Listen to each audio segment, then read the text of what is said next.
আসসালামু আলাইকুম, welcome to my channel. সংসদ ভবন শেষে আমি জিয়া উদ্যানে ঢুকলাম। ওখানে গিয়ে অনেক ভিডিও করলাম, জায়গায় ভিউ নিলাম, গাছগাছালি ভিউ নিলাম। জায়গাটা অনেক সুন্দর, অনেক মনোরম, গাছে দিয়ে ভরা, সবুজে ঘেরা। তারপরে জিয়াউর রহমানের মাজারে গেলাম।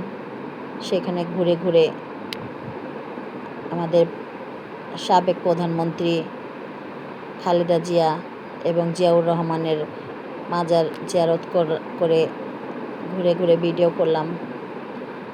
অনেক সুন্দর করে টাইলস করে বাঁধানো, চারদিক